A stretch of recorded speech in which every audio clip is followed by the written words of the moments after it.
امریکی صدر نے اندیا دیا ہے کہ ایران کے ساتھ جنگ اپنے اختتام کے قریب ہے۔ صدر ٹرمپ نے واضح کیا کہ ایران اب خود بھی ایک معاہدہ چاہتا ہے، جبکہ تعمیر نو کے لیے اسے طویل وقت درکار ہوگا۔ انہوں نے یہ بھی اشارہ دیا کہ امریکہ اور ایران کے درمیان اگلا اہم مذاکراتی دور پاکستان میں ہو سکتا ہے، جس سے پاکستان کا عالمی کردار مزید مضبوط ہوتا نظر آ رہا ہے۔ اسی تناظر میں صدر ٹرمپ نے فیلڈ مارشل سید عاصم منیر کی قیادت کو سراہتے ہوئے انہیں لاجواب قرار دیا اور کہا کہ پاکستان کا انتخاب کسی اتفاق کا نتیجہ نہیں بلکہ مؤثر کردار کی بنیاد پر کیا گیا ہے۔ امریکی نائب صدر جیری وینس نے بھی اس پیش رفت کی تصدیق کرتے ہوئے کہا کہ پاکستان کی ثالثی میں ہونے والے مذاکرات کی بدولت جنگ بندی برقرار ہے۔ انہوں نے بتایا کہ تقریباً 49 سال بعد ایران کے ساتھ اعلیٰ سطح پر بات چیت ممکن ہوئی ہے۔ اتنے سال کی بد اعتمادی ایک رات میں ختم نہیں ہو سکتی۔ دوسری جانب ذرائع کا یہ بھی بتانا ہے کہ پاکستان نے ایران امریکہ مذاکرات کے دوسرے راؤنڈ کے انتظامات شروع کر دیے ہیں۔ وزیر اعظم آفس نے وزارت خارجہ، وزارت داخلہ اور متعلقہ اداروں کو احکامات جاری کیے۔ ایران امریکہ مذاکرات کا دوسرا دور بھی پہلے والے مقام پر ہی ہوگا۔ مذاکرات کامیاب ہونے کی صورت میں اسلام آباد معاہدے پر دستخط ہوں گے۔ اسی بارے میں مزید بات کر لیتے ہیں، بیورو چیف اسلام آباد کامران خان ہمارے ساتھ موجود ہیں۔ کامران، یقینی طور پر یہ خوش آئند خبر ہے کہ دوسرے راؤنڈ کا اندیا دیا گیا ہے صدر ٹرمپ کی جانب سے، اور امید یہ ظاہر کی جا رہی ہے کہ کچھ پازیٹیو ڈیولپمنٹ اس میں ہو سکتی ہے۔ اب تک کی کیا اپڈیٹس ہیں اور انتظامات کیا ہیں اس سلسلے میں؟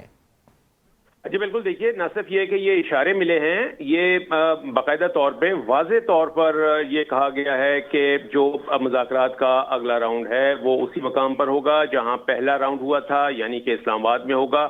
اور صدر ڈونلڈ ٹرمپ نے یہ بھی کہا ہے کہ ہم کسی اور ملک میں کیوں مذاکرات کریں جبکہ اس ملک کا ہم سے کوئی تعلق نہ ہو۔ تو اسلام آباد کو ترجیح دی گئی ہے اور باقاعدہ واضح طور پر یہ کہا گیا ہے کہ مذاکرات جو ہیں وہ اسلام آباد میں ہی ہوں گے اور اسلام آباد معاہدہ جو ہے، اسلام آباد پیکٹ، وہ سامنے آ سکے گا۔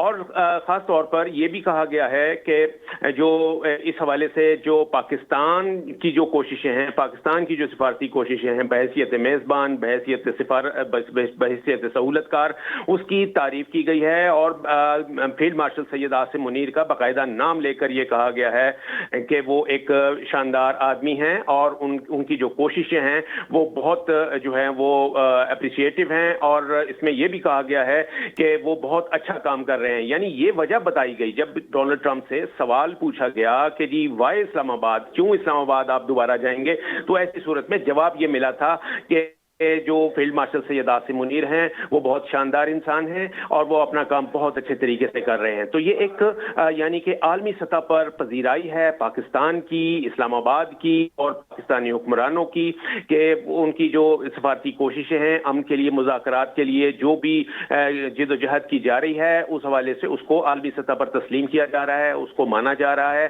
اور یہی وجہ ہے کہ جو دوسرا راؤنڈ ہے وہ بلا شبہ یہ بتا دیا گیا ہے کہ یہ اسلام آباد میں ہی ہوگا۔ میں بتاتا چلوں کہ اس حوالے سے جو تیاریاں ہیں وہ جو ہیں شروع کر دی گئی ہیں۔ وزیر اعظم آفس نے وزارت خارجہ کو، وزارت داخلہ کو اور دیگر متعلقہ اداروں کو احکامات جاری کیے ہیں کہ راؤنڈ کی تیاریاں جو ہیں وہ وار فوٹنگ پہ کی جائیں، یعنی فوری طور پر اس کو تیاریاں جو ہیں وہ شروع کر دی جائیں۔ پاکستان ان مذاکرات کی میزبانی اور ثالثی کرے گا اور وفود کے لیے پہلے کی طرح جو سیکیورٹی کے غیر معمولی انتظامات ہیں وہ ان کو کہا گیا ہے کہ جی متعلقہ ادارے جو ہیں وہ اس کو ممکن بنائیں۔ پاکستان ان مذاکرات کو نتیجہ خیز بنانے کی بھرپور کوششیں جو ہیں وہ جاری رکھے ہوئے ہیں۔ ٹھیک ہے۔